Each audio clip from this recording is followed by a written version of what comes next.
some business with the Planning Commission real quickly, and then when that's over, we'll have the council and the Planning Commission come sit down at the table here. The consultant will give a presentation, and then anyway, we definitely don't have enough seats up here for everyone, so we kind of tried to arrange the room in such a way that we could do our business and then come over here for the presentation. So unless there's any questions on that, I'll just let the chair take it from here. Perfect, thank you. We will start this meeting of the Kaysville City Planning Commission. It is June 14th? 12th? One of those. It's probably on here. Yeah, June 12th. We welcome the public and everyone who's here. First of all, any declaration of a conflict of interest among the commissioners? So I don't have a declaration of conflict of interest, but I'd like to make a motion to move the approval of the minutes from May 22nd, 2025, either before or after item number 3, the conditional use permit, so that we can conduct the rest of our meeting together. Second. Thank you. Any discussion on that? All in favor of that motion? Aye. Aye. Any opposed? All right, we'll move that agenda item up.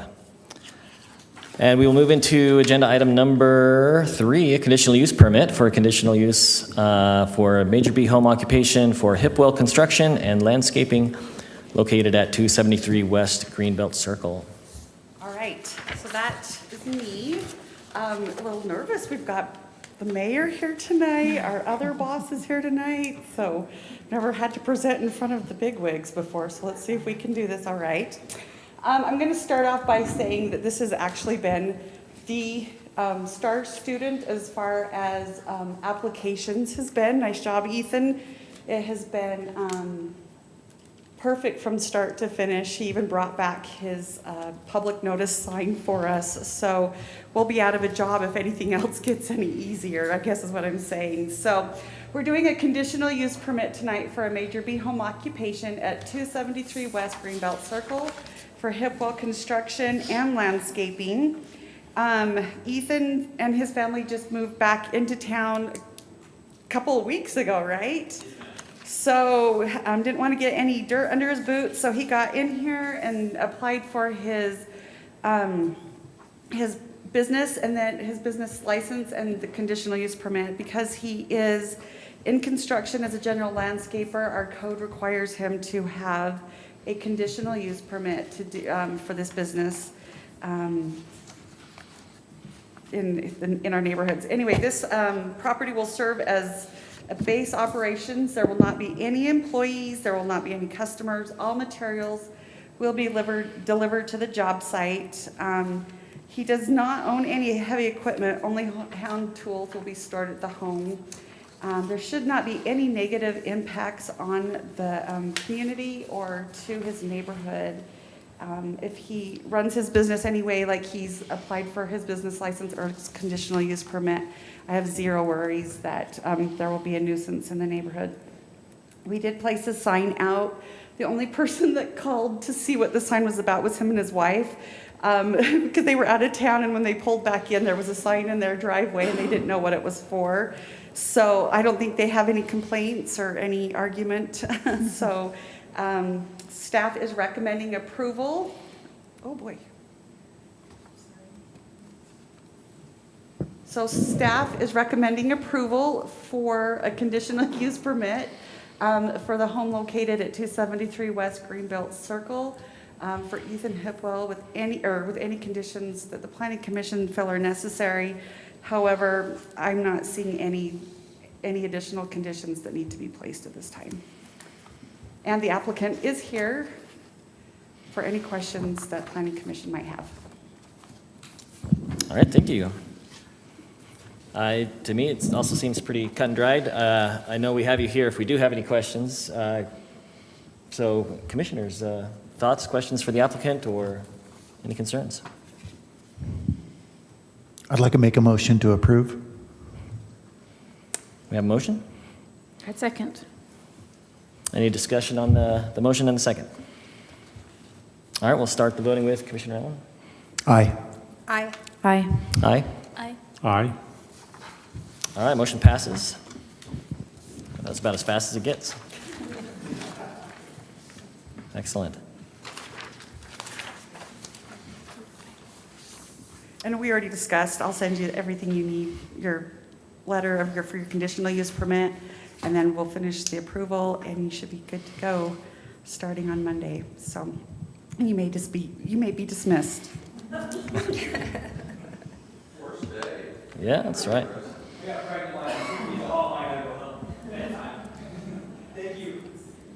Excellent. All right, approval of minutes from the May 22nd, 2025 Planning Commission meeting. Any concerns with the minutes? I'd like to make a motion to approve. I'll second the motion. All in favor? Aye. Aye. Any opposed? All right, very good. We will move then into the presentation and discussion at this point.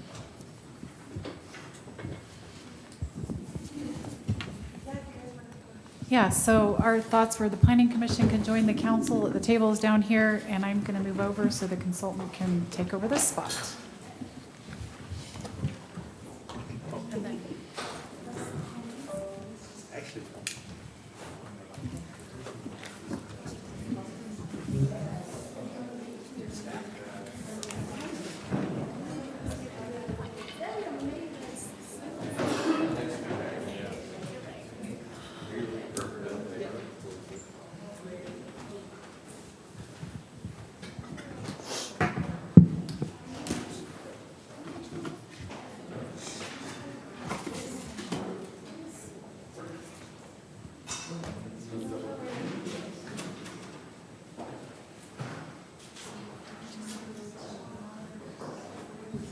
Oh, there you go.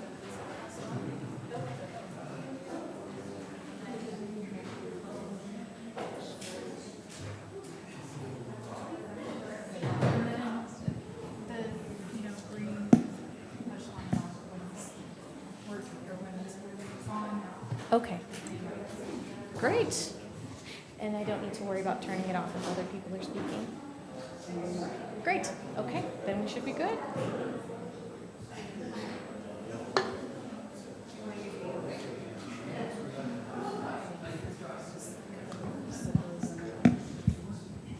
Okay. Just one more kind of point in order for the Planning Commission and City Council.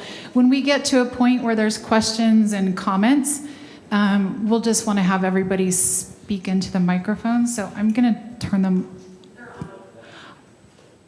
Okay, they are on. So, although maybe, anyway, we'll just want to make sure that you speak in the microphone so that it's being recorded. Okay. All right, everybody. Hello, Planning Commission and City Council. Thank you for, I'm just over here. A little funny, apologies, but I'll do my best to eye contact and project. Thank you for having us. My name is Liz Jackson. I'm with GSBS Consulting. We're heading up the Kaysville City Center Small Area Plan project. And I'm managing the project, but I have a couple of our team members here as well. I've got Sean Hill, he's our community engagement lead on the project. Parviz Faiz, he's our planner on the project, as well as Brent Crowther, who's with Kimley Horn, who's our subconsultant for transportation. And so we kind of want to just have all of the minds, not only ours, but we're grateful to have all of you here too, kind of in one room, so we can think through this a bit. Now that we've got our phase one and we've got a bit of a baseline to go off of. So the whole intention of this was to gather information, get a temperature check on Kaysville, but specifically the city center, so we can kind of wrap our heads around what's going on here currently to move forward into the next phase. So thank you for having us. And I have a number of slides that I'll go through. I'll try and do that quickly so that doesn't take up too much of it, and then we can dive into discussion. But at the end, if we need to revisit anything, just let me know and I can go backwards.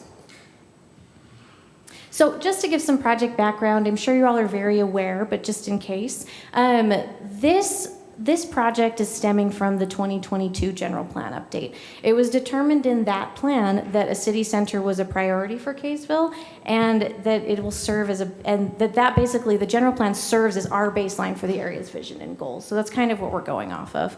And in order to start this project, Kaysville City received a grant from the Wasatch Front Regional Council to create this new plan. So the purpose of the project, the small area plan will create a vision, goals, and objectives for the area, identify effective redevelopment strategies, improve the city center for residents and visitors, and further Kaysville's overall community vision in the general plan. Now, this map was actually the preferred concept from the general plan, and we kind of did a little bit more narrowing down to get kind of specific into those neighborhoods. So for our efforts, it was decided that we'd talk about Flint Street in our community engagement, Mutton Hollow, Main Street North, Historic Main Street, and Deseret Drive, and see what people think. So for our project scope, we're conducting community engagement, and that's open houses, stakeholder interviews, surveys, digital engagement tools like the website. Doing our existing conditions analysis, just looking at all sorts of things, demographics, transportation, real estate market housing, and the historical structures that have been deemed important by the general plan to kind of let us know our jumping off point. And we're also going to be moving into the next phase of visioning, which I'll talk a bit more about, and then that will all culminate into the small area plan. So right now, our existing conditions review has been a few months. We're now moving into month 4 of the project. And that's been all sorts of things from doing project management at large, looking at the different aspects of the city, Kaysville at large, as well as the city center, and how that all comes together. And then we're moving forward. So just to kind of talk about the phases of this process. So we've been in our learning phase. It's been just getting us the information that we need to get to know all of you better, and kind of just the sentiment that exists in the community as well. And so we put together a website, put that out, done community engagement in person as well as on that website, and just done a lot of digging for information as well as information provided by the city. And then of course we've had our sub-consultants work on transportation, connectivity, and parking, as well as the market analysis and precedents. And so moving forward, we're going into our visioning phase, which is April through July, and we're going to be doing a website update and another survey, and continuing our input and open house engagement. So to speak a little bit about what we've done so far and how we've learned some of our information, some of our in-person engagement, we've actually been really excited about the number of turnout that we've seen. On April 22nd, we hosted an open house, and I'm sure many of you were there. We had 55 signed-in attendees, and that was only those that signed in. We believe that there's more than that as well, varying ages and backgrounds, which is exciting. Our team did an event. We did event tabling at Bowman's on May 3rd, and that was just passive conversations outside of Bowman's. We just had a table set up, and people could come to us and talk, and we believe we had about 30 to 40 conversations. And something else that was exciting is we saw an increase in survey responses after that event as well. And we've had a historic Main Street business owner stakeholder interview. That was a group meeting, and we ended up determining that we probably have a few more conversations to have after that. And then we've done some city social media, e-newsletter, and website channel promotion as well. So for our online engagement, again, created the website for the project. We're excited because we had 520 survey responses, which is actually a pretty dang large number. Sometimes in some communities, it's lucky if you even get 100. So this was a really good number, and we were really pleased to see that. And we also had our interactive map that had some really great contributions that you see up here in the top right corner, as well as a comment wall for the community to put their thoughts down as well. And some of the priorities that we've had, preservation was a big priority, especially even from the general plan. We kind of had an idea that kind of the historic aspects and charm were important to Kaysville, and that continued on. We saw that in our engagement this time around too. Preserving historic buildings, keeping that small town charm. Pedestrian safety issues were a big concern. Speeding, poor crossings, lack of access, even some sidewalk issues. There was support for revitalization in some of the neighborhoods, but resistance to high-density housing. That was kind of a big message we received. Or modern, out-of-scale buildings.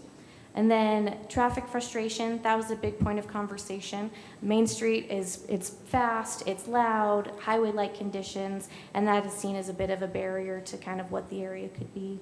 And then, of course, there's a vision for improvement. A lot of folks saw that there was a lot of opportunity in these areas. So desire for balanced investment in safety, accessibility, local businesses, and historic preservation as well. So just some findings. We wanted to kind of talk about the neighborhoods at large and kind of just see what we found and gauge your thoughts too, because we have, of course, the input we've received, but you have the knowledge and you have the ear of your community. And so you can let us know what you think about these findings. But so for Historic Main Street, that was a big one. It was a big point of conversation. A lot of folks visit this area, over 80%. And in our online engagement, along with in-person engagement, historic preservation, that was a big priority. Lots of people enjoy the dining options that exist, over half the people, over 60%. And a lot of folks also value the historic character in the area. One thing that was interesting was that although a lot of folks visit this area, it was a low percentage, about around 19-20, that enjoy walking or biking in this neighborhood. So, and that essentially, we interpreted that as, yes, although you can walk in this area, although you can bike in this area, it may be something that people don't necessarily find as safe or that they want to be doing it, so they likely will drive. Praise for old school Kaysville feel. There were definite comments of people calling us out for, or calling that we look to measures to kind of maybe quiet the street, just look at different methods to maybe make it so it's a little bit more of a pleasant experience when people are on the street. And then, of course, historic building protections, safer crosswalks, potential bike lanes. And there was actually, interestingly, a surprise at the lack of existing preservation regulations. We had some folks bring up, oh, there's, this site, what is in place to keep it as it is, or not have it demolished. And it was that there was not necessarily protections in place. So the Main Street North area, that there was a lot of opportunity for revitalization in this area is what the community said to us. There's a bit of a worry about traffic, especially on Main Street and some of the rundown properties. High visitation, a lot of folks are in this area, and there's a definite desire for improvements. And that could be shops, landscaping, gathering spaces, filling in empty spaces, things like that. There is support for better bike and pedestrian infrastructure. There's interest in making it feel more connected to historic Main Street. It's a little disjointed, although it's adjacent. And then calls for a coordinated revitalization plan. So, and then we have Mutton Hollow, just north of that. Residents kind of view it as functional. Currently, there's agricultural space as well as industrial. Not a lot of visitation, less than 40%. And there's kind of a low preservation interest there, and concern is focused on traffic and safety. And although we say a low preservation interest, we will say there were calls for considering the corn lady and other things like that we want to take into consideration. So if anyone has thoughts on that, fantastic. We'd love to hear it. There were some ideas for some gathering spaces in this area, trail connectivity and open space preservation, and then caution against overdevelopment. So for Flint Street, just over I-15, the biggest ones here were the traffic and safety concerns. There was a lot of beneficial comments that said, oh, this area is fantastic for Barnes Park, I shop here, things like that. But it seemed like connectivity and traffic was the highest number of comments. And it was residency opportunity for community spaces and better mobility for sure, and even maybe a little bit of further amenities in the park. But high visitation, suggestions include bike lanes, event spaces, and crossings. And then there was honestly a lot of praise for the current recreational offerings in this area. And then Deseret Drive, just to the south, the large sentiment we heard and saw was it was seen as unsafe, car-centric, and lacking appeal, especially near the I-15 200 North interchange. It has a lower visitation rate, and big concerns were speeding, traffic danger, and poor aesthetics. And it definitely had the lowest rating for amenities and preservation interest. So big takeaways, there's an urgent need for safer sidewalks and crossings, desire for green space, trees, and improved gateways, concerned about overdevelopment and loss of character, and interest in preserving the Deseret Mill and Pasta. So that was a big one that we received too. A lot of the historic sentiment was on historic Main Street, but the mill did come up over and over again.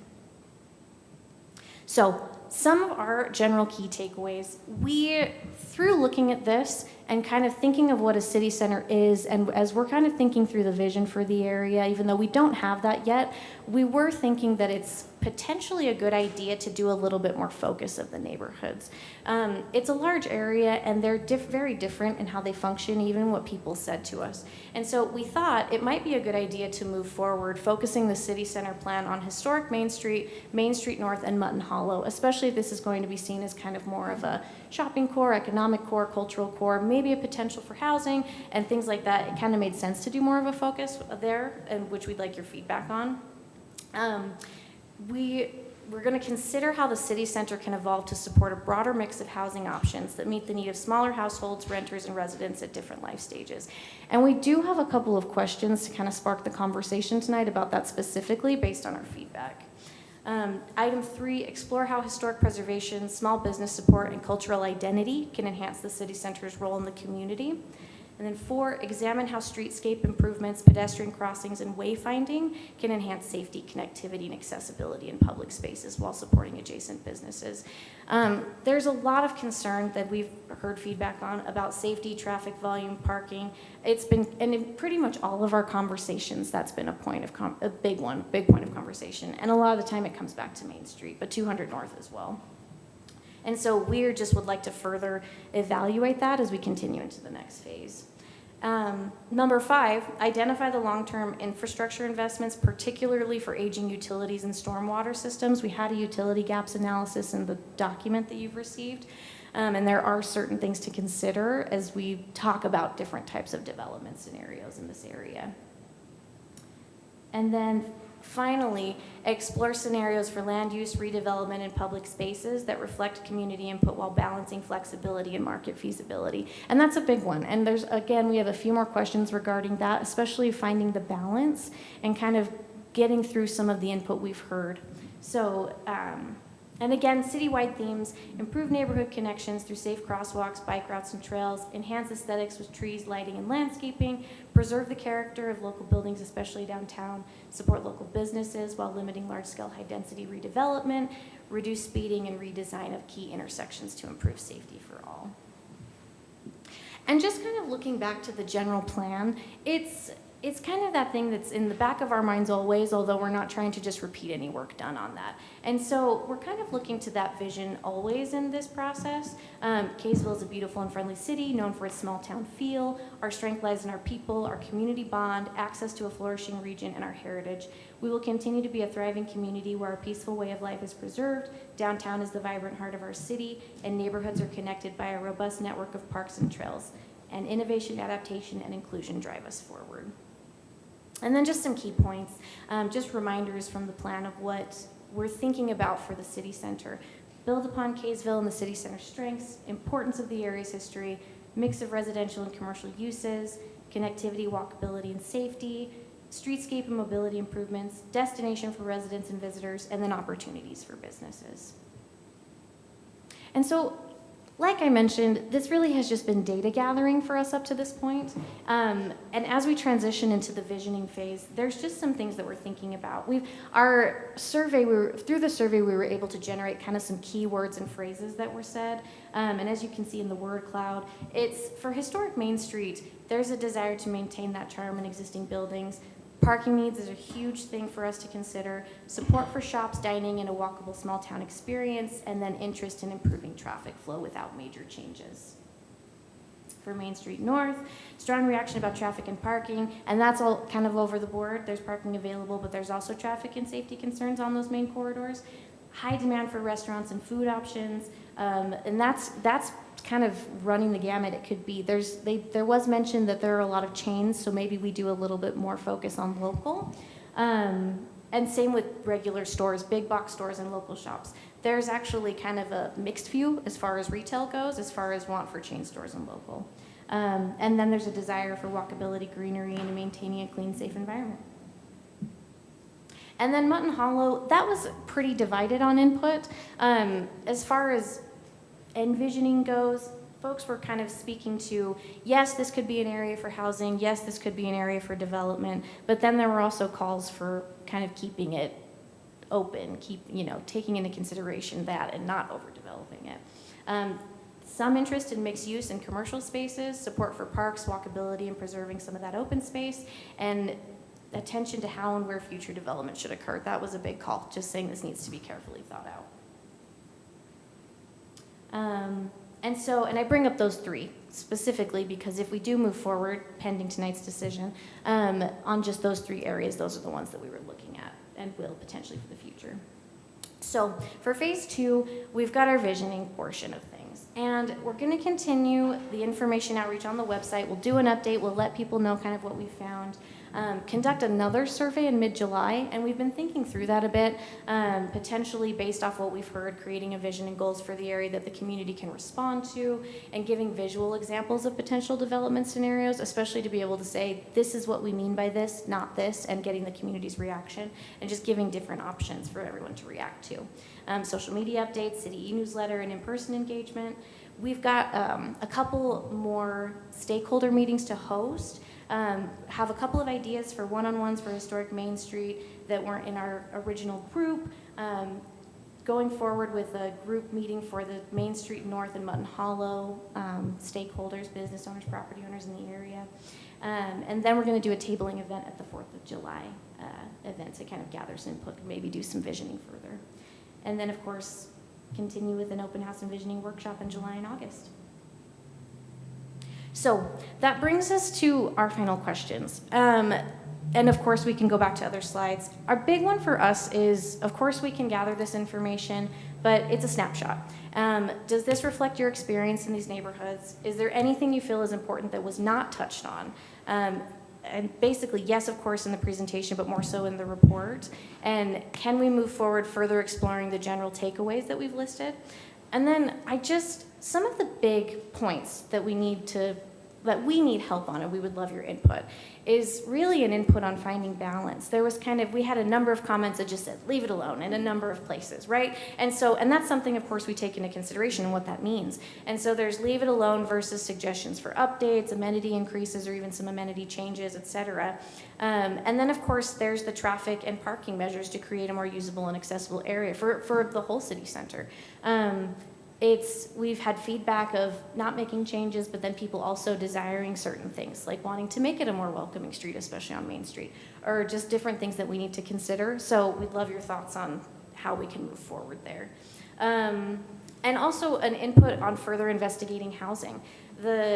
There is a potential to increase housing options here, but there's also a call for preserving agriculture. And there's a question mark there because we've received some comments about that, especially because agriculture obviously is the Mutton Hollow area, but there's also maybe potential. So, and then of course there's some contradicting sentiments of increasing housing, but being resistant to density. That there's potential here, we could see this going here, but we don't want to be increasing by too much. And so really, we'd like kind of some help and guidance on how we get to the root of concerns to best craft the vision and goals for the area. And then, of course, we've kind of discussed this and it could be a topic of conversation, but there's also the gentle density concept, and we've just said, oh yeah, well, we can explore that further. And so that's kind of where we're at on those. And at this point, I'd love to just open up the discussion and see where everyone's thoughts and if we can answer any questions, maybe do some brainstorming. Thank you for your presentation. I do have some questions on the housing. Number 2. Oh, forgot. Thank you for your presentation. I was just wondering if we could circle back to item 2 on your general takeaway slide. Yes. I would love to see what you have collected in terms of data regarding housing, because like you said, there's such a, we want it, we don't want it, this is what we want, this is what we don't want. I know it's a mixed kind of reaction that you're receiving, but I know one of the biggest concerns was that the city would intentionally put multi-story sort of housing along Main Street, and make that into more of a mixed use. And I don't believe that was the intention. So I'm curious to find out if that is what people are wanting. Mm-hmm.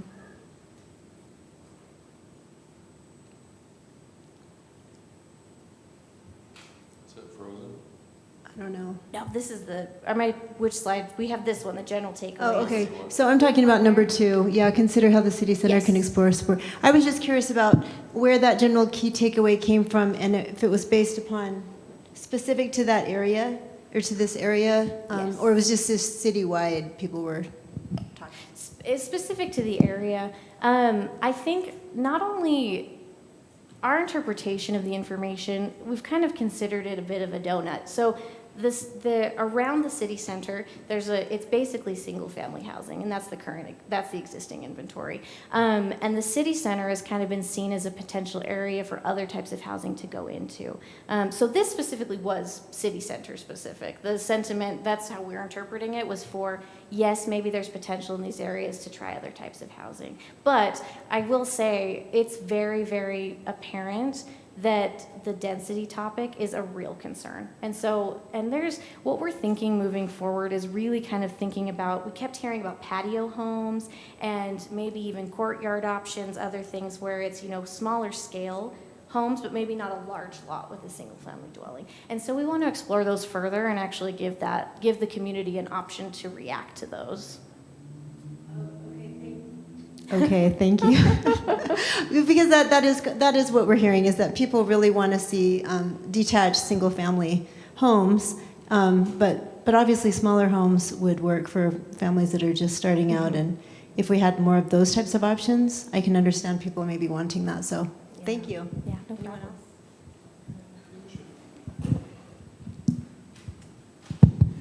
problem. Kind of going off that comment, back to the slide on balancing, leave it alone versus updates? Yes. I don't know if you asked this question or if there's any sense of where that was coming from, but when people say leave it alone, do you think they're saying, hey, we like what's there, like don't change that? Or are they saying we just don't like the idea of government kind of planning this or telling us what to do with the properties? Jason, that's a very good question. I think it's kind of all-encompassing. There were some questions, and you can see in Exhibit B in the comments that were just answering leave it alone. But I actually think that an interpretation, because not only that was an actual comment, but there were other ones of being careful about tax dollars and how it's spent. There were other ones about, I like it as is, and we need to keep Kaysville the small town. We need to keep, we need to keep and maintain. And so that was a little bit hard because there's both sentiments, right? It's the don't touch, leave it, which is, there's a lot of folks that have been here, even the demographic have been here over 10 years, the majority of folks who answered this. And they like it the way that it is. And then others that call for those certain changes of connectivity, other businesses, different options, things like that. So it's kind of all encompassing, it seems like. It could be interpreted in a couple of ways. Perfect. I actually have a few questions. Oh, that was right next to my face. Okay, so I kind of wanted to circle back to the mayor's point. I guess I'm still just having a hard time wrapping my head around how we have item number 2. I guess, can you kind of explain, when you say that people want a mix of housing that meet their needs, or is that just coming from the fact that people are saying they want patio homes type things, or? Patio homes, and kind of the idea that we've kind of from the comments gleaned that all age housing is also a want, so people can have their families here, their kids can stay here, they don't have to move away. The cost of housing in Kaysville is, the median cost is in the 400s in the city center, and then it's even higher outside of the city center. And so it kind of seems like there's also a sentiment of just options for people to be able to stay in Kaysville. Okay, that kind of better helps me understand, because I know we do have an aversion to higher density stuff. So Yep. I guess when you're saying to meet different needs, it's more a broader variety, but not necessarily let's put apartments in. That's right, and Okay. that's exactly right of what we want to explore, because even I believe there was a very few apartment buildings that even exist in Kaysville, and I think that there's the beauty of the lots even in the historic neighborhoods, other things like that. There's existing options currently, but maybe not for so many, not as much for the folks that maybe can't afford those $600,000 homes, things like that. And so looking at that is important for the next phase, just to kind of see exactly, how do we move forward on our recommendations with housing? Because there's a want there, but maybe not these really high, dense buildings. Right. So, and I will say that patio homes actually came up a number of times. So that was, Yeah, I've definitely yeah, heard that. that's an option for us to explore further. Okay, cool. Is it, I'm just gonna keep asking my questions, but while I'm Please. asking them, do you mind pulling up the map of the city center? Just so that we can have a look at that. Another thing you guys mentioned, and it's another thing that I kind of struggle to wrap my mind around, because I think a lot of people have different concepts of what this means. So when you say traffic calming in this instance, what exactly are you referring to? Just so that I better understand, you know, because traffic calming could be trees, traffic Yep. calming could be bulb outs. So what, Yeah, what kinds of things are we absolutely. talking about? Absolutely. Well, it's kind of all encompassing at this point, and it's another thing that we kind of have to explore because we have past resources to go off of different things that have been suggested, and it could be basically landscaping to kind of buffer a street versus just open street and open sidewalks, right? And that because that kind of naturally can make it so that folks slow down in certain areas. It could also be moving crosswalks so that you have those flashing lights that people actually slow down. It's a visual. It's kind of the gamut, and it's all sorts of options for traffic calming. I will say there's been a strong reaction to Main Street specifically, where maintaining the existing traffic volumes is important, and so not reducing the lanes that exist and keeping that flow as is important. And so we kind of just need to be thinking through that further as we go forward. And again, that's an option for even the next survey to bring visuals there too, where we could say, what does this mean to you? What could be successful? Planters, what could be successful? Striping parking spaces, different things like that. So it's kind of open at this point for us to learn more about what people are actually wanting and are okay with. Okay, cool. So thank you for that kind of Yeah. explanation. I appreciate that. So my next thing is, when we talk about development scenarios moving forward, a lot of people have expressed to me that they feel like we don't ever put anything in there, just leave it as it is. Obviously, we've received comments kind of to that meaning.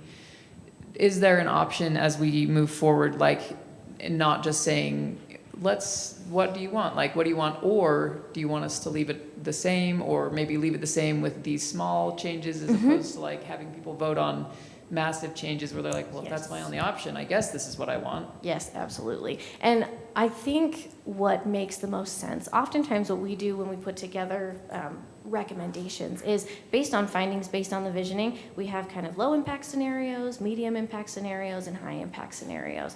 And those are just kind of potential options for moving forward. So really, we can absolutely look to that and see what could be different options that the community can react to instead of just the huge different changes. So absolutely. Okay, cool. So just one more question. On one of your last things, you said gentle density, and I'm not sure the definition of that. What does that mean?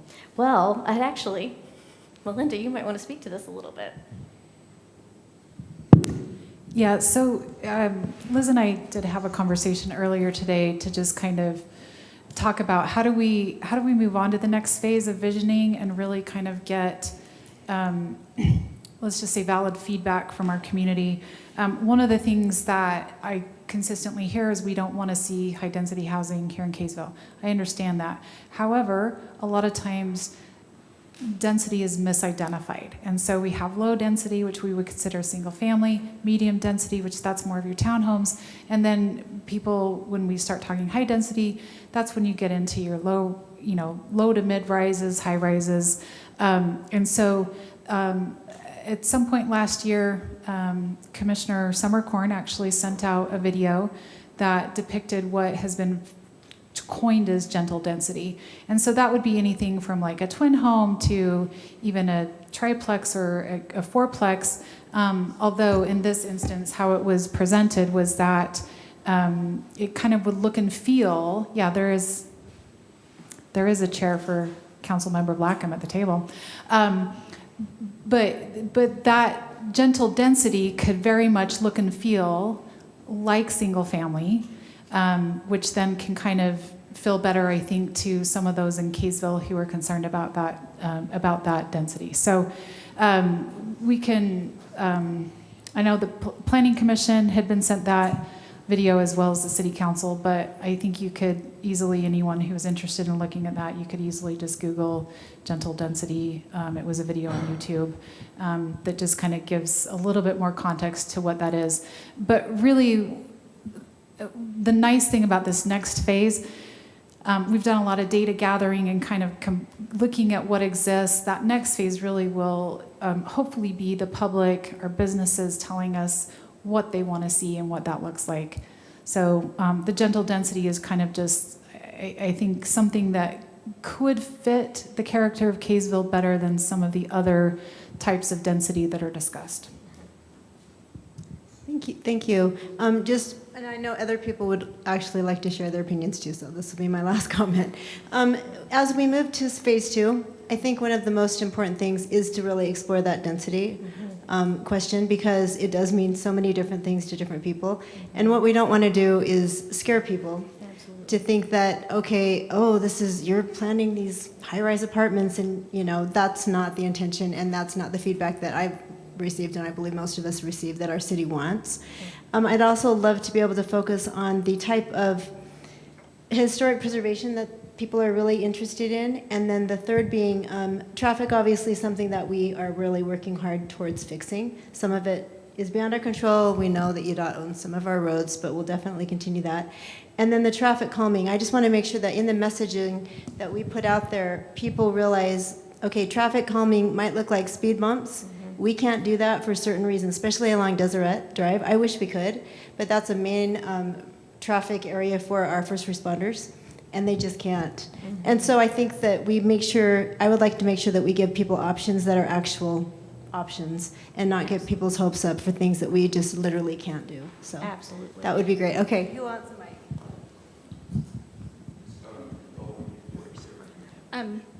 Adding on to what the mayor said, I think it's important that as we do the next round of information gathering, I think it's okay to do some information dissemination, like we were talking about with gentle density. When I talk to my neighbors, they're no high density, but they don't understand that the UDOT funding will stop if we don't meet specific requirements for the state. It's important for them to know that we either make good decisions or they're made for us. And so, a lot of my neighbors are shocked when I say, we're going to lose UDOT funding. Do you know what that means? When we start talking about it, and they're like, oh, so it's nice to think that we have all the control, but we don't have all the control. And so to make good decisions based on what we want to see happen instead of having those decisions made for us, I think is important information to get out to the public, because a lot of my neighbors are totally unaware. That's a very good point. And I think there's absolute opportunity here, especially moving into the visioning phase gives us a little bit more room we take the feedback, but then we can also get a little creative. But along with that creativity in giving suggestion and receiving feedback on it, there's a lot of room to say what we mean and what we don't mean, and maybe what's informing, like that, like having the external forces where it's, oh yeah, this is something we need to speak to. So I think that's great feedback. Thank you.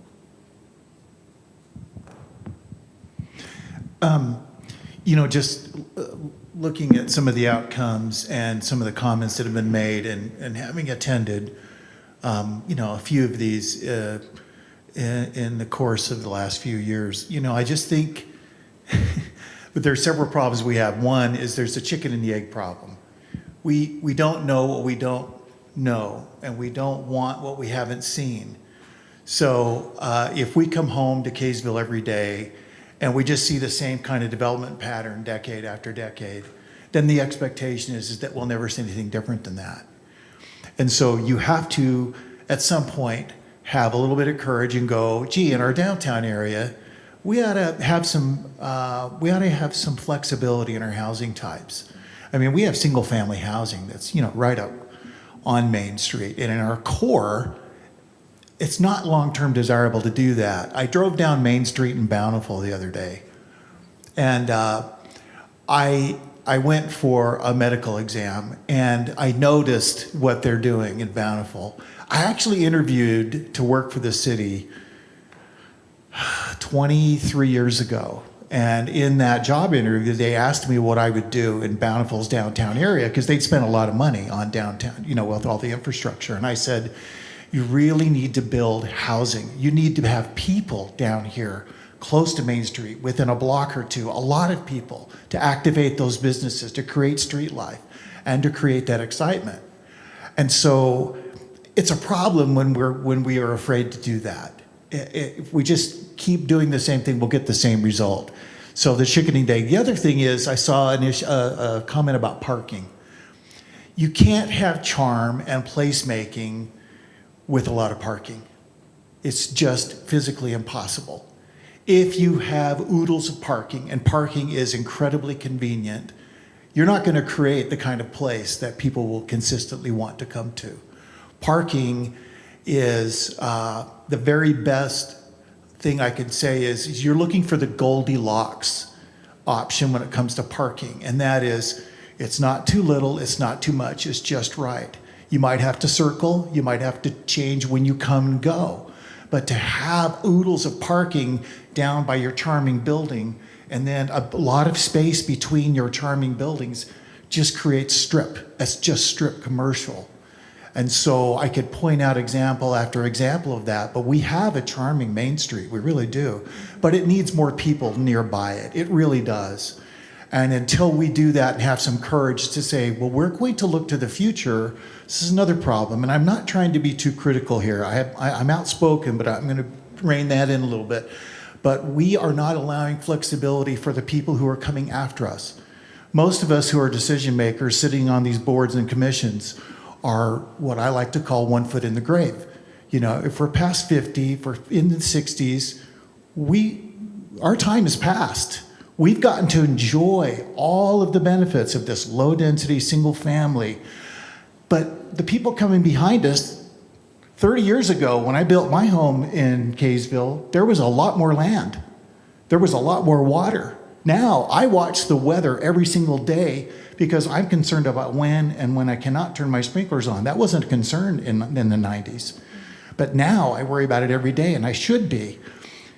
But we are not making wise decisions by avoiding hard decisions now for the future. We need to provide more housing types, and we would need to be doing this even if we weren't in a housing shortage. Let's say there's no housing shortage and prices are still relatively low. We still need to be providing more housing options than we are now. When I went to college in the 80s, it was a scramble to find an apartment in a college town. It was terrifying. I was recently married and I just lucked out to find an apartment. All of us didn't really start in a big home with a picket fence on a 1/4 acre lot. Most of us didn't. We are not giving young people who are coming behind us enough options, and we're strangling their future by not providing the ability for them to build equity, to get a leg in for housing, and then to buy their first condo, their first townhome, to move up. Now it takes 6 times your annual income to apply to qualify for a loan. It's gone from 3 to 6. It's doubled. So we have a plethora of problems that we are not addressing in the community, and they can best be addressed right here with not a lot of green fields left. There just aren't. If we had a lot of vast acreage, we could do a lot of that. So we shouldn't kick the can down the road. We have a great opportunity here, and I just think it's our job as decision makers to look, pardon the pun, but we got to look down the road. And I don't think we're doing enough of that. We're so concerned about staying in our comfort zone. So these studies are great, and they generally call out what people want and everything else, but what we're getting are a lot of people saying, I just want everything to stay the same. They can't stay the same. We can't. It's an impossibility. So why do we accept outcomes based on public input, which isn't fully informed? I'm saying we have a responsibility to help inform and educate, to say, we can't do that. We can't do that. Instead of half measures, we need to go, no, we need significant density in our downtown area. So I am going on and on. I apologize, but I see this and I just go, here's an opportunity. Are we going to, or are we going to chicken out and let somebody else do it?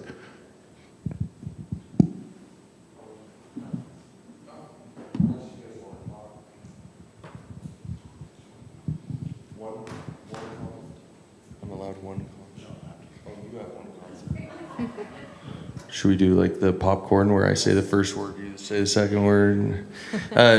So when you guys talk about, when you're talking about with your study, you're talking about housing. I'm assuming you're talking about the Mutton Hollow neighborhood section. Like there really isn't a lot of empty land for housing on this map that I can see, with the exception of that large field. Is that correct? Yes, a lot of the comments for a potential for infill housing was Mutton Hollow. Historic Main Street, it was a little bit more of keep it the same, and maybe the scale doesn't make sense to have different types of housing right there, but there's potential in Mutton Hollow as well as Main Street North. Yeah, see, I mean, I guess I just don't see a lot of spots Yeah, it's for housing. built I mean, out. Is there room for vertical mixed use? And I don't know what the structures hold on upper levels, but I'd be interested in that. on just typical Main Street.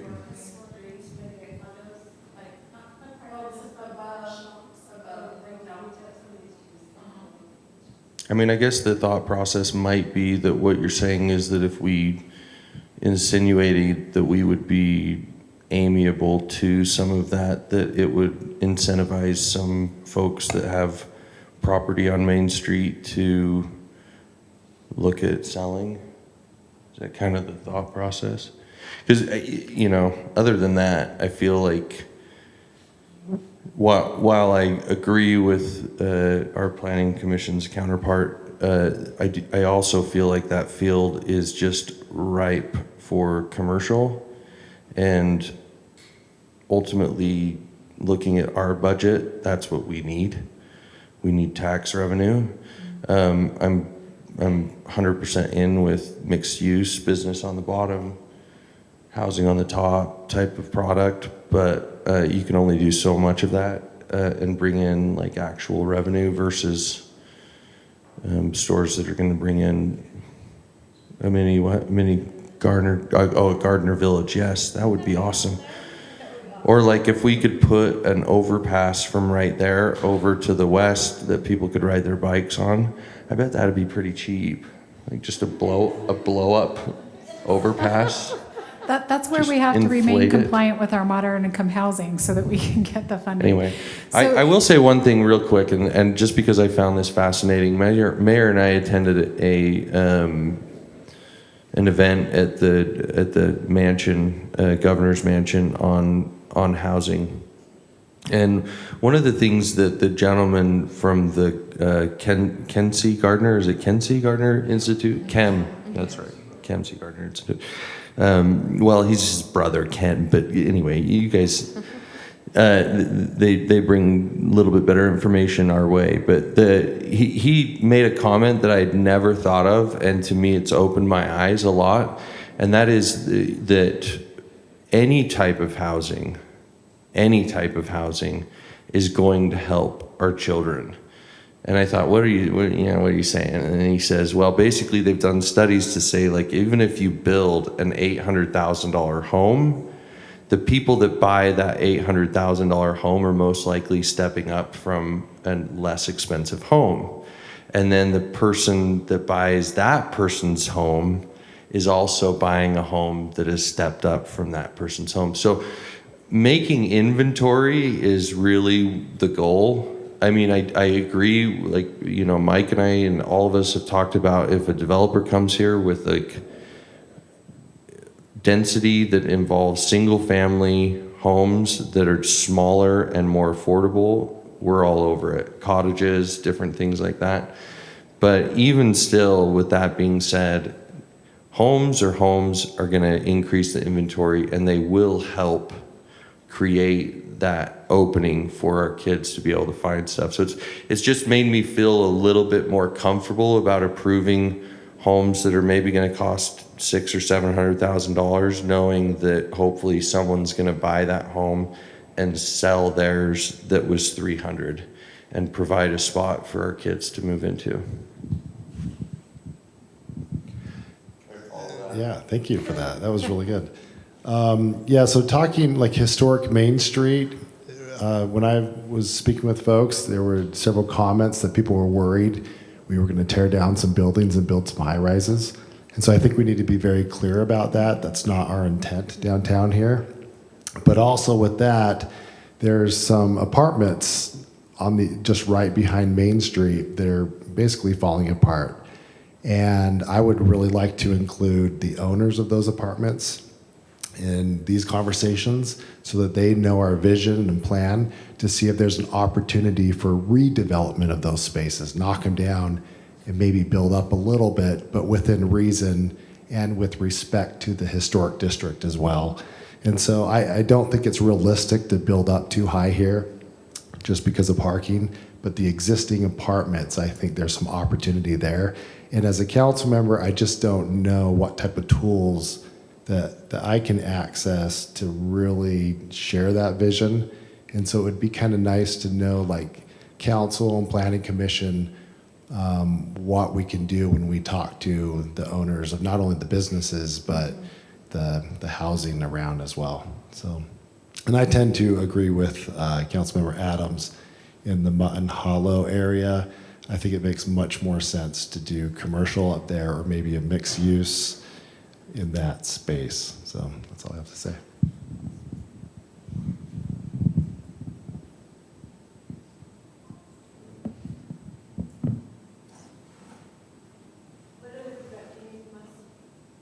That's great feedback. And I was actually just nodding to your comments, council member, because I was going, yeah, because we can absolutely think through. No, I know, I realized that I needed to speak. I think we can absolutely think that through and think through some resources for you as well to kind of help with that information. Absolutely. A question, because I agree with both of what you said. I think that area, mixed use is perfect. It kills two birds with one stone. The residential helps activate the commercial on the bottom if it's the right kind. But it doesn't necessarily have to. You could have, light industrial topped by residential. It's actually not totally incompatible. But I do have a question, just asking us as a group. Have any of you been on Main Street lately in Bountiful? I just use that because I was just there. Is that height too high for this group? I think it's about ideal myself, and I was thinking that in a few places down here in the downtown core, with good design, if the building looks good, and it makes because we've got some charm. We still have some charming architectural resources here on this main block right here. But if we can get some residential that isn't too drab, because a lot of the new stuff that's being built is just so, it's called fast casual, because it's just super slick. Everything, all the surfaces super slick. I think it's going to be super dated within just a few years. The next generation is going to go, how do we let all of that go in? So anyway, the reason I'm asking that is because I was on Main Street in Bountiful, and there are some kind of what we call mid-rise, above 3 stories, but not above 4, kind of like that's the sweet spot. And I think that might be ideal here. That wouldn't terrify people too much. It's not right in their backyard, but I worked on a mixed-use project down in Holiday, and we made a huge mistake when, after the very first building that went up, some people complained about it who really weren't living very close to it. They were like 300 feet away, and the council said, okay, now we're gonna reduce the height and reduce the density, and really missed the sweet spot there. That additional density on that extra floor would have made a huge, huge difference downtown in 3 major buildings that went up. You just scraped off about 80 to 90 units. And yet the visual impact was minimal. It was just 2 or 3 people saying, I don't like that. But what they did was they killed the opportunity for 80 to 90 families, people to move up from their single family into a nice condo. They wanted, in downtown Holiday, a lot of people wanted to get away from their big yards out in the neighborhoods. They were older and they wanted to spend money in these beautiful downtown buildings that had rooftop amenities and walking over to the plaza and City Hall. I mean, it was really a great area down there. But just that simple decision, 2 or 3 people complaining and the council overreacting, think about what it did. 80 to 90 different dwellings now will never exist because of one person saying, I don't like that. I think we really need to avoid that and go, we need to say no to the people who say no. We need to go, no, that's not significant enough to wipe that opportunity out. And I don't think we see that those decisions are often catastrophic because you can't recover from that. those buildings that go in, they're there for generations. They're there for 60, 80 years. And you can't get that back. So, Can I clarify, ask a question that clarifies? I think as we're talking about gathering information / informing the public, I love what you said. Think about Gardner Village. If we could point out very tangible examples so that people can envision it, like across the street where the ice cream store is, that is a 3 or 4-story building right there. And if you put housing above that ice cream store, that is not impacting Kaysville that much. In fact, it still retains the charm, it's usable, and now you've got people that are gonna walk downstairs and use the ice cream store. So, but I think we need those tangible examples to point out, what about something like Gardner Village? So as we're gathering information, they can be like, oh, and clarifying what it is that we're proposing or that we envision, or what do you think, here's an option A, B, and C, but get very tangible downtown Bountiful or Clearfield, or, kind of so that they're Yes. getting ideas of what to envision. Because I think it's kind of nebulous. Thank you. Yes, and yes, this is definitely giving us some field trip insights that we need to do. Okay.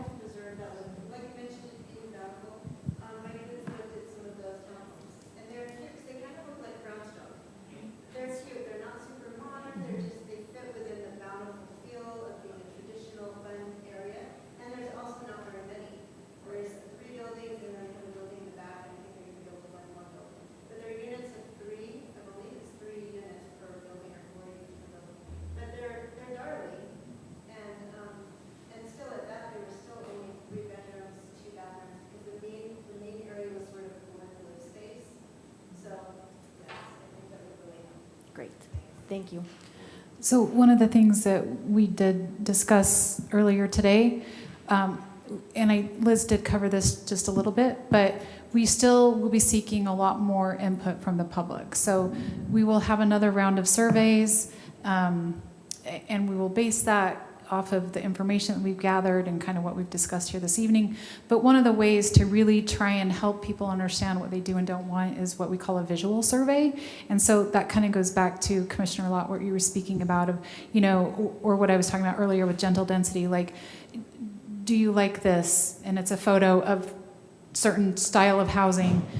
Do you like this, or rank in order, however that comes out into a survey. But those visual surveys really do help, I think, clarify some of the concepts that, again, are commonly misunderstood about high density, medium density, low density. And you can get that through, not even necessarily an explanation of what that is, but just pictures and referencing those pictures.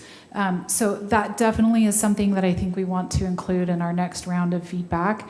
And I think that does make it much easier on the public to provide that feedback so that you can just look at, yeah, I like that, or that feels like Kaysville, or this doesn't really feels like Kaysville. And at the end, this really is what we're trying to get from the community, from our business owners, our property owners, is what do you want to see? Of course, that also comes into what you don't want to see.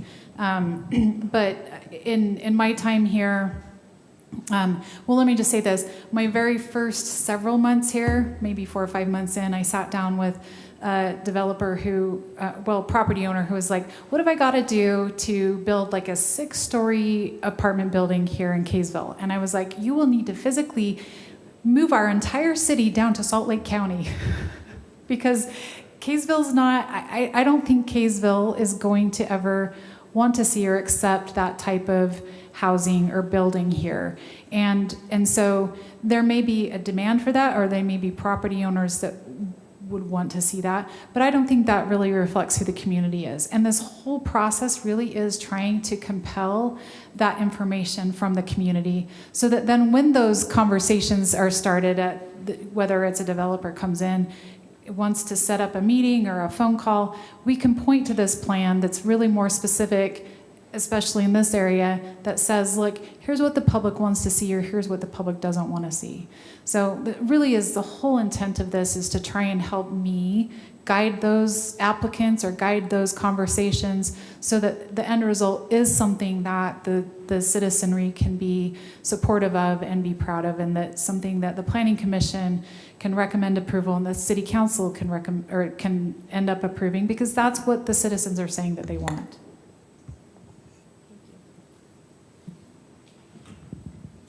Yeah, I'll just add my 2 cents to that. I mean, I feel very comfortable with what you've done to this point, what you've gathered, and also kind of the vision of where to go next. I'd be repeating a lot of the stuff that would be said, that's just been said, but I think one of the reasons I feel comfortable is because I know that the decisions will be made by the people in Kaysville. I felt like a lot of the concerns that people brought were that some kind of outside thing that was going to come in, and that the decision would be made by somebody else. And I really want that message to get out there that who's going to make these decisions? Well, it's going to be the City Council. They're your neighbor. They live here. It's going to be everybody who's working for the best interest. And people are like, well, I don't want this, and it's like, well, guess what? Right now the code doesn't even allow that. We have height restrictions. We have different things that And so there's a lot of information in both directions, kind of narrowing down definitions. I saw a lot of those Post-it notes that talked about traffic calming, and I wanted to be more specific, because I thought I can think of 10 different things, and there's some that I'm okay with, and there's some that I would be not okay with, and so I feel very good though, kind of where you're at, the timeline. And again, I feel like this is a chance to not strong arm where this is going to go, but kind of a gentle guiding hand, and instead of just kind of, kind of a whatever shows up, type of an approach. And so, I don't know. I love Kaysville. I love being here, and I like all the stuff that everybody's been saying. It's great. And I guess really kind of one of the remaining questions is, the planning commissioners and city council and mayor, do you feel comfortable if we shift focus to those 3 neighborhoods for this moving forward? Or is there merit in still considering Flint and Deseret as well?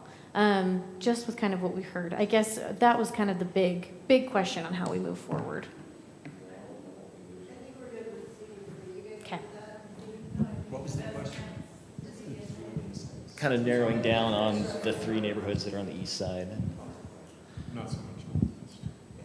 Yeah, I think for this big plan, just me, I'm good with that. I mean, as a city, we're not casting those parts aside. That'll still be our job, to take that forward and stuff. But to have you guys focus down, I think that's okay. I just have a question that I'm hoping that you could maybe educate me on. So when we're talking about the retail spaces or the consumerism places, is that also the same as like a business complex with like offering an office complex kind of a situation? Is that something that Kaysville would be open to? I think we could actually further ask that question. It seemed like the most reaction that we got was retail, kind of more experience, kind of more those like local shops, restaurants, different things like that. It seems like through our market analysis, through the report we received, was that there is opportunity for those things. And even, there's opportunity even in the Zions Bank building just down the road. There's vacancy there. There's all sorts of opportunity. And so I think we can maybe further specify and ask the question. But at this point, it seems like reaction is mainly toward retail and kind of smaller scale. But we can absolutely do a little bit of a shift and more inclusion of that if you'd like. As an office that they were recently looking for a new office space, they really did come down into Kaysville looking for something that was possible, and moved on to Farmington. So I thought it was kind of interesting because the way the road goes kind of out there by Mountain Hollow, it might be conducive to additional. Okay, thank you. And we do have kind of a baseline for office within that market findings report, so we could go off of that too. And we're hoping moving forward that we also look at, because Kaysville is built out, And there's really not a ton of vacancy in a lot of the areas. We wanted to look at that further and actually see what was available, so we can also consider that, the office space and that applicability too. Perfect, thank you. Thank you. This topic of centers, these little nodes. I was in a conversation today with a group of people who are looking at the housing issue. And one of the things that came up was that the Wasatch Front Regional Council, which, does everybody know what that is? That's the regional planning agency, transportation planning agency along the Wasatch Front, except for Utah County, which has Mountain Lands Association. But these regional planning organizations, they, a few years ago in their planning, went out to the cities and asked them through these kinds of processes like our general plan to identify in those communities places where they thought centers could be built, small, medium, large centers, like a big mall, like the Cottonwood Mall in Holiday. That's 50-acre site. That's a big center. That's like it's not a regional one, like Jordan Landing would be a regional one, hundreds of acres. But then you have like a smaller one. And then you have like the Holiday Village where I worked, which is a real node. It's like a little neighborhood node. So I think that's kind of the scale we're talking about here, are we not? Kind of these neighborhood nodes, these small ones. Well, in that conversation today, I heard an eye-popping number come up, and that is the Wasatch Front Regional Council just a short while ago had identified 215 or so centers that had been identified in our region, that cities had said these are appropriate for these little centers, okay, of varying sizes. Well, today the number came out and it's like 370. So cities are now starting to really look at exactly what we are, which are these little neighborhood nodes that are quaint, that are walkable, that are fun, that have an amenity tied into them. So there is a massive surge right now on the Wasatch Front for getting away from strip centers and from traditional shopping areas, and instead going to these neighborhood nodes, and that just blew me away. So, and just one last note: when I was, we worked on this Holiday Village in downtown Holiday. And if any of you have been there, you kind of know what it looks like and feels like. That was just it's like ground zero after a bomb hit it. It was really run down in the early 2000s. Well, before I left the city, we conducted over 30 different cities came to tour our little node. And I'm not patting myself on the back, I'm just saying, when you work on something and do it right, people want to know what you did. And are any of you familiar with Mill Creek Commons, what Mill Creek is doing? Mill Creek has built their city hall. They've got this ice rink out in front. They've got this climbing wall on their city hall building. It is a fabulous little downtown. Well, Mill Creek came to Holiday 2 or 3 times with their whole council and planning commission, and they said, how did you do this? Well, 30 other cities came to visit our downtown, and then Utah APA.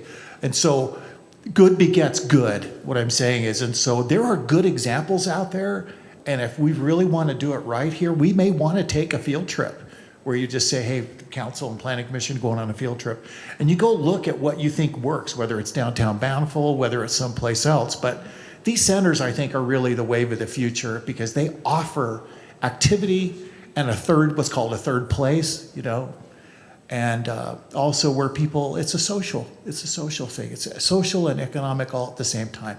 And we could use more of that in Kaysville, so. Thank you. This is fantastic feedback, and thank you for kind of giving us some more guidance and a little bit of clarity on this. Well, a lot of clarity, honestly. Unless there are any other questions or thoughts, I did want to just give you next steps on this. So we're going to be updating the website with the meeting information and phase 1 findings just to keep the public informed. Begin phase 2. And I think to just kind of further the conversation we had before, just the points brought up before, we're going to be looking to you and leaning on you to continue to help spread the word about the project and get input. But to kind of further that point, I think it will be helpful. We'll think through some ways of, certain information to give that maybe would be good to get your feedback on and see if maybe we could kind of further add in some more information, like we talked about what we're doing, what we're not doing, or what's suggested, what's not suggested, that type of thing, and what certain things mean. So that would be good to get that feedback, and we can be in touch on it. Thank you. Very helpful.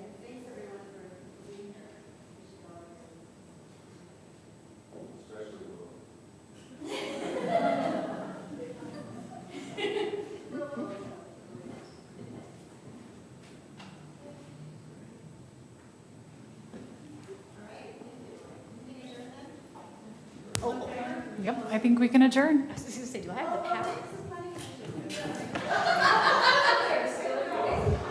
Chair Packer? Okay.